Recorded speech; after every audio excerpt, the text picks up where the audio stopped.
briefly answer the question for you today, why I follow Jesus. I grew up in a family that loved me really well. My parents did everything they could to make our home life comfortable and loving and provide for us. I had siblings that were fantastic and that loved me. But regardless of that, I still grew up feeling like I was an outsider, like I didn't belong. We were in an Air Force family, and so we moved around frequently. And every time we moved, it was a time to make a new set of friends and to try and fit in with a new set of people. And to add to that mix, I grew up dyslexic and always had this understanding in the back of my mind that I was different to everybody else. And being different is a great thing. Being different is special, and I absolutely love my makeup. I love who God has made me to be. But for the biggest part of my life, I just disliked who I was. I disliked how my mind worked.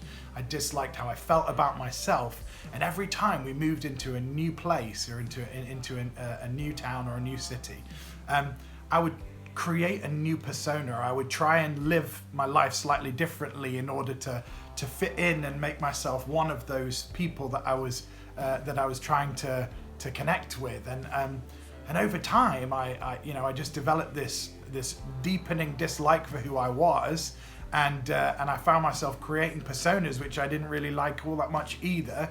And I lost myself. I lost an understanding of who I was and what I was made to be. And and it led me to all sorts of really unhealthy behaviors. Sexually promiscuous from a really young age, drinking and smoking, taking drugs, aggression and violence, just being generally unpleasant. And it just wasn't me, but it was how I was. It was this life that I had created for myself to try and fit, to try and make something in my heart feel like I belonged and like I was okay after all. And this started from an early age.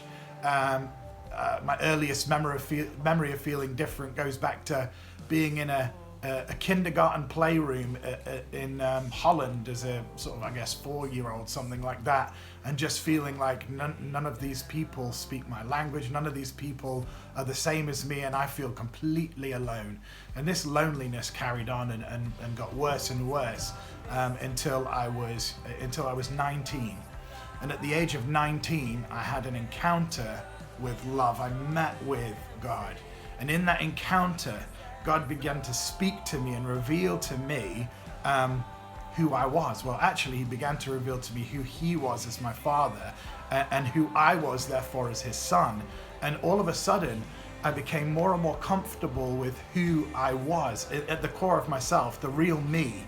And I began to more confidently make decisions based on who I was rather than who I thought the world wanted me to be.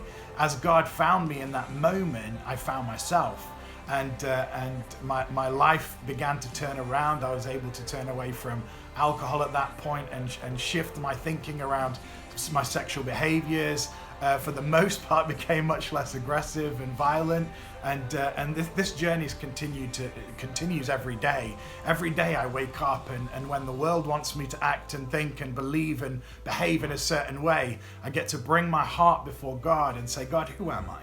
Who are you as my father, and who am I as your son?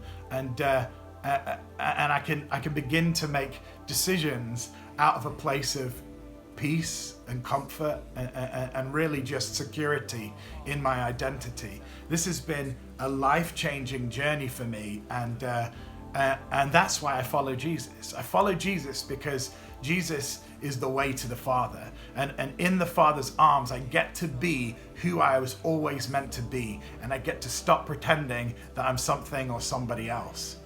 In Acts it says there's only one name under heaven by which we can be saved, in Acts 4.